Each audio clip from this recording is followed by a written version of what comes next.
मान लीजिए कि आप एक साइंस के स्टूडेंट हैं और आप अभी अभी क्लास से बाहर निकले हैं और पैदल घर जा रहे हैं। तभी आपको याद आता है कि आज तो टीवी पर आपकी फेवरेट साईफाई मूवी आने वाली है। और ये याद आने के बाद आप वही करेंगे जो कोई भी साइंस का स्टूडेंट करेगा, आप घर की ओर दौड़ना शुरू कर देंगे।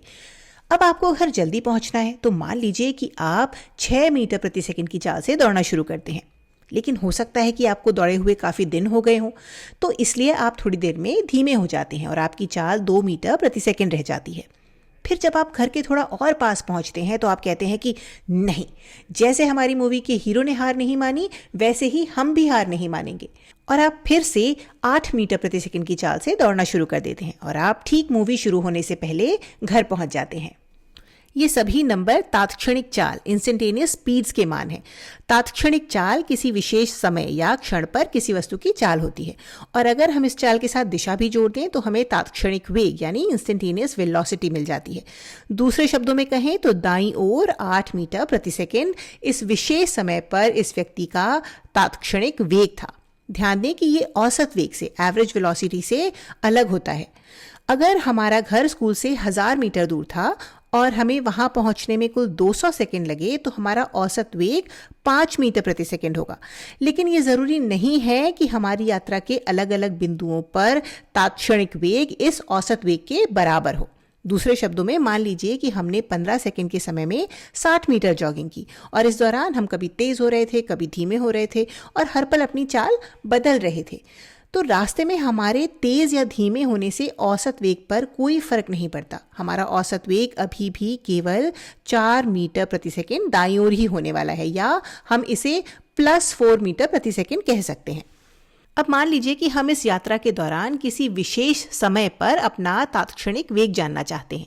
उस स्थिति में हमें एक बहुत ही छोटे समय अंतराल में, बहुत ही छोटे टाइम इंटरवल में हुआ एक छोटा सा विस्थापन, छोटा सा डिस्प्लेसमेंट खोजना होगा, जो उस बिंदु पर फोकस्ड हो जहां हम तात्क्षणिक वेग खोजना चाह रहे हैं। इससे हमें तात्क्षणिक वेग का एक बेहतर मान मिल जाएगा। लेकिन ये अभी भी एकदम सटीक नहीं होगा। तात्क्षणिक वेग का और भी सटीक मान जानने के लिए हमें और भी छोटे समय अंतराल के लिए और भी छोटा विस्थापन चुनना होगा। लेकिन यहाँ भी हमें एक प्रॉब्लम आएगी, क्योंकि अगर हम तात्क्षणिक वेग का एकदम सटीक मान खोजना चाहते हैं तो हमें एक अनंत सूक्ष्म विस्थापन को एक अनंत सूक्ष्म समय अंतराल से भाग देना होगा।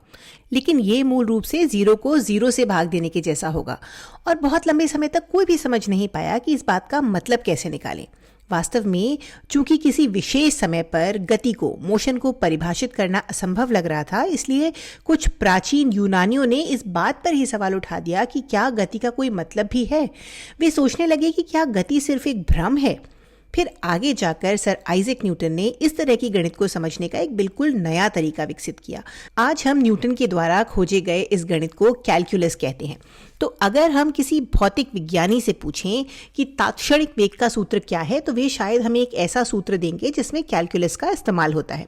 लेकिन हो सकता है कि आप में से कुछ लोगों ने अभी तक कैलकुलस ना पढ़ा हो, तो हम आपको तात्क्षणिक वेग खोजने का एक ऐसा तरीका दिखाएंगे जिसमें कैलकुलस के इस्तेमाल की जरूरत नहीं होती। अब ये तरीका सिर्फ एक विशेष स्थिति में लगाया जा सकता है, लेकिन ये बहुत ही आसान है। तो अगर हम इतने लकी हैं कि हमें ऐसी स्थिति में इंस्टेंटेनियस वेलोसिटी निकालनी है जहां वस्तु का वेग बदलता ही नहीं है, यानी वह स्थिर है, कांस्टेंट है, तो औसत वेग के सूत्र से हमें जो उत्तर मिलेगा वह किसी भी समय बिंदु पर तात्क्षणिक वेग के, इंस्टेंटेनियस वेलोसिटी के बराबर होगा। इसके अलावा अन्य स्थितियों में तात्क्षणिक वेग ज्ञात करने के और भी तरीके हैं जिन्हें हम अपने आगे आने वाली वीडियोस में देखेंगे।